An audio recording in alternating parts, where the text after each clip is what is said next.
So yun mga master, ito yung motor natin mga master. Oh. Yan yung Bursman natin mga master. Ang nangyari nito kahapon mga master, bumiyahe tayo tapos nasiraan tayo. Yan, so ang nangyari mga master is nag-ground. So habang tumatakbo tayo mga master is umiikot yung starter.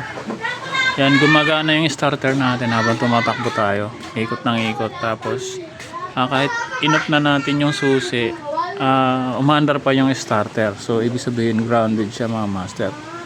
Tapos yun ginawa natin, gumilid tayo. Tapos nalubat na siguro yung battery natin, kaya nag-blackout na tayo, nawala na ng dashboard. So wala na tayong kuryente kahapon. So ang nangyari, ginawa natin ng paraan pero hindi natin mahanap kung ano yung grounded. Tapos mga master, tinignan natin dito sa ating relay kahapon. Relay, fuse. So all goods naman yan yung relay. Tinister naman yan ni Otol kahapon. Okay naman, walang grounded. So hindi pa rin namin mapaandar hanggang inabot kami ng gabi. So yung ginawa, tinulak na lang namin dito pa uwi sa bahay. Tapos sa pagdating dito sa bahay, so hinanap namin yung grounded, no. So tinanggal muna namin tong battery. Tapos ignition coil, chinik din namin, nilinis para maano talaga kung nag-grounded ba siya. So wala talaga, hindi namin mahanap. Tapos dito sa ICU mga master, chinik din namin yung connection, no, yung connection chinik ng ni Otol kung mayroon ba mga putol na wire, no. So dito sa ignition coil papunta rito, ang galing dito papunta dyan, yung mga linya nun kung talagang mayroon ba mga putol, no. So wala naman mga master. So wala talaga, hindi namin mahanap yung grounded. So tapos mga master, nice natin yung tapos nagpalit tayo ng battery kasi nalubat na yung battery natin. Ito yung battery na to is yung nakakabit dun sa Honda Click.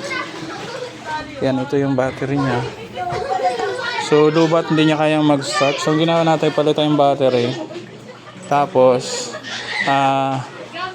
yun, kinabit natin uli yung relay. Lahat kinabit natin, pati itong starter. Yan yung starter mga master. Hindi namin yan wala kami ibang ginawa dyan, kundi pinutol lang namin dito sa socket, no. Tanggal namin, tapos binalik namin yan, tapos lahat binalik na namin, tapos sabay in-start na namin. So i-start natin.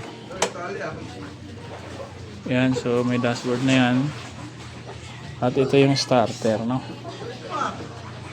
Try natin.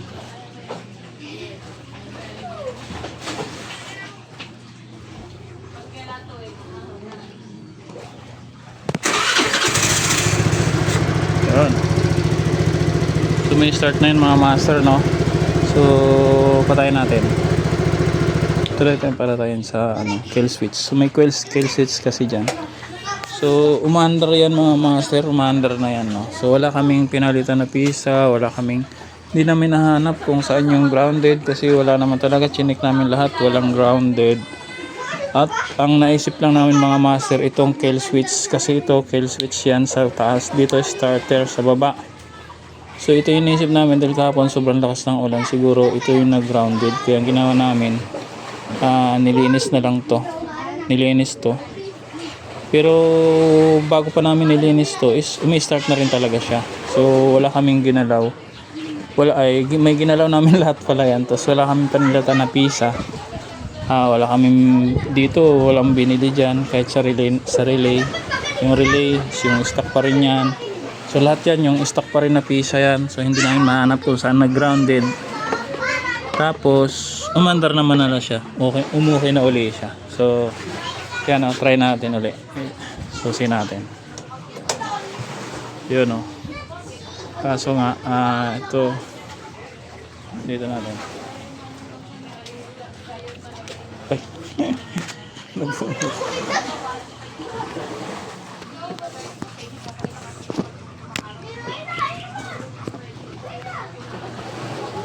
So yan. na natin itong preno para mapa-start natin. Oh. So, yan, may start na ulit yan mga master, no?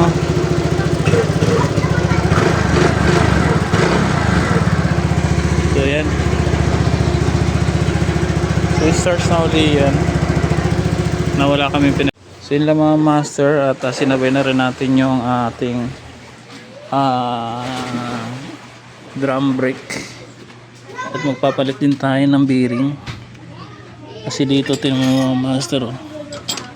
Yan, ganyan yung bearing pag sira na lumalabas yung mga kalawang. Sira na yan. Halog na. So palit tayo bearing. Yan, so sabay-sabay na lahat. Sila mga master. Senior ko lang sa inyo yung karanasan ko dito sa Birdsman. So wala kami pinatang pisa. Umandar na siya ulit. So yun lang. Bye bye.